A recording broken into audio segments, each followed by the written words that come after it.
Ninakusalimu kwa jina lipitalo majina yote, jina la Bwana wetu Yesu Kristo. Ninakualika katika mfululizo wa masomo ya kesha la asubuhi, leo ikiwa ni Oktoba 25 ya mwaka wa 2025. Mada ya leo inasema vuguvugu kuu la matengenezo. Imejengeka katika kitabu cha waraka wa pili wa Paulo kwa Wakorintho, sura ile ya 9 aya 6. Neno la Mungu linasema, apandaye haba atavuna haba, apandaye kwa ukarimu atavuna kwa ukarimu. Tuombe. Mtakatifu, mtakatifu, mtakatifu Baba yetu na Mungu wetu uliye mbinguni, jina lako litukuzwe sana. Tunasema asante kwa ajili ya asubuhi ya leo. Asante kwa ajili ya mada hii nzuri tutakayoenda kujifunza siku hii ya leo. Tunakushukuru kwa ajili ya nafasi hii ya pekee, nafasi ya kuja kujifunza neno lako. Ninaomba ukambariki kila ambaye amechagua kujifunza neno lako na kuanza siku yake na Bwana. Hebu ukambariki maradufu. Kazi za mikono yake ukazibariki, ukampe ulinzi kushoto na kulia, nyuma na mbele, ukamzingire na malaika wako walinzi. Hakika yule malaika anayefanya kituo akiwazungukia wale wamchao Bwana na kuwaokoa, asikose kuwazungukia watoto wako wa kiume na wa kike ambao wamechagua kuanza siku yao na wewe. Mungu wa mbinguni, takasa nia yetu, tujaze na Roho wako Mtakatifu. Tunakushukuru kwa sababu wewe ni Mungu. Tunakushukuru kwa sababu ahadi zako ni za kweli. Tunasema asante kwa sababu wewe ni Mungu na hausemi uongo. Timiza ahadi zako kadiri ambavyo kila mtoto wako atadai. Sio sisi tutakavyo, bali mapenzi yako yatimizwe. Enda nasi siku ya leo katika jina la Yesu. Amina. Vuguvugu kuu la matengenezo. Mwandishi anasema, pale tunapoanza kuelewa kile ambacho kafara ya Yesu ilikifanya ili kuokoa ulimwengu unaoangamia, kutaonekana mapambano makuu katika kuongoa roho. Laiti kama makanisa yetu yote yangeona na kuitambua kafara isiyo na kikomo ya Kristo. Katika maono ya usiku nilioneshwa mbele yangu harakati kuu ya matengenezo miongoni mwa watu wa Mungu. Wengi walikuwa wakimsifu Mungu. Wagonjwa waliponywa na miujiza mingine ilitendeka. Roho ya upatanisho ilionekana kama ambavyo ilionekana kabla ya siku kuu ya Pentekoste. Mamia na maelfu walionekana wakitembelea familia na kuwafungulia neno la Mungu. Mioyo iliongolewa na nguvu ya Roho Mtakatifu na roho ya uongofu wa kweli ilidhihirishwa. Kila upande milango ilifunguliwa kwa ajili ya utangazaji wa ukweli. Dunia ilionekana kuangaziwa na mvuto wa mbinguni. Baraka kuu zilipokelewa na watu wa Mungu wa kweli na wanyenyekevu. Nilisikia sauti za shukrani na za sifa. Hukumu ya Mungu imeanza duniani, na kwa mvuto wa Roho Mtakatifu lazima tutoe ujumbe wa onyo ambao ametukabidhi. Lazima tuutoe ukweli huu haraka, mstari juu ya mstari, kanuni juu ya kanuni.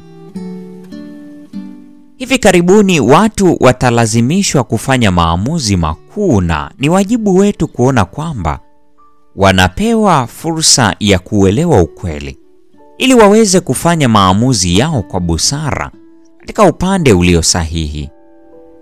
Bwana anawaita watu wake kufanya kazi kwa bidii na kwa busara, wakati mlango wa rehema ukingali wazi. Miongoni mwa washiriki wa kanisa letu kunapaswa kuwa na kazi ya nyumba kwa nyumba katika kutoa mafundisho ya Biblia na kutawanya machapisho.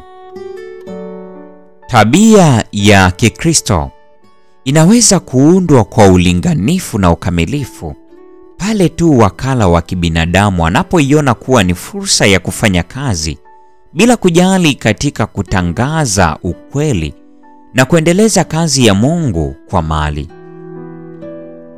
Ni lazima tupande kando ya maji yote, tukizitunza roho zetu kwa upendo wa Mungu, tukifanya kazi kungali mchana na kutumia mali ambazo Bwana ametupatia ili kufanya wajibu wowote unaofuata. Chochote kile mikono yetu ipatacho kufanya, tunapaswa kukifanya kwa uaminifu. Bila kujali ni kafara ya aina gani tumeitwa kuitoa, tunapaswa kuitoa kwa uchangamfu. Tunapopanda karibu na maji yote, tutagundua kwamba apandaye kwa ukarimu atavuna kwa ukarimu. Wakorintho wa pili sura ya 9 aya 6. Bwana ameweka mbele yangu kazi ambayo inapaswa kufanywa katika miji yetu. Waumini katika miji hii wanapaswa kufanya kazi kwa ajili ya Mungu, kwa majirani zao. Wanapaswa kufanya kazi kimya kimya na kwa unyenyekevu, wakichukua pamoja nao popote waendako anga hewa ya mbinguni. Ikiwa wataitupilia mbali nafsi, wakiwaelekeza watu kwa Kristo daima, nguvu ya ushawishi wao itawagusa watu. Testimonies for the Church, gombo la 9, ukurasa wa 125 hadi 128. Mpendwa mfuatiliaji wa mfululizo wa masomo haya Kesha la Asubuhi, leo ni Oktoba 25, mada ikisema vuguvugu kuu la matengenezo. Na kwa nukta hiyo ndio tunakuwa tumefikia tamati ya tafakari ya somo hili siku ya leo. Neema ya Bwana wetu Yesu Kristo, pendo la Mungu na ushirika wa Roho Mtakatifu udumu kuwa pamoja nasi sasa na hata milele. Amina.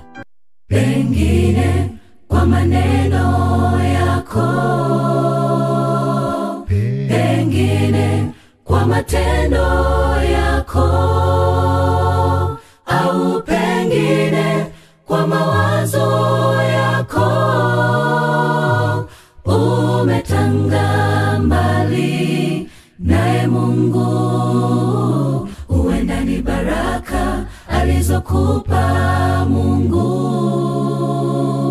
au ni ugonjwa unaokusumbua, vimesababisha wewe utange mbali. Rudi sasa, anakusubiri. Rudi nyumbani, rafiki, rudi nyumbani. Mwokozi anakusubiri. Rudi nyumbani, rudi nyumbani. Rafiki, rudi nyumbani. Mwokozi anakusubiri. Rudi nyumbani. Dhambi zako zijapokuwa nyekundu kama bendera, Bwana ana uwezo kuzifanya ziwe nyeupe kama theluji. Rudi nyumbani. Dhambi zako zijapokuwa nyekundu kama bendera, Bwana ana uwezo kuzifanya ziwe nyeupe kama theluji. Rudi nyumbani.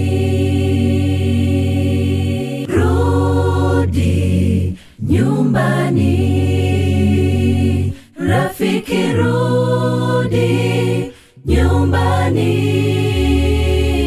Mwokozi anakusubiri. Rudi nyumbani. Rudi nyumbani. Rudi. Rafiki rudi nyumbani, Mwokozi anakusubiri. Rudi nyumbani. Rudi nyumbani. Japo dhambi zako ziwe nyingi, nyumbani. rudi. Mwokozi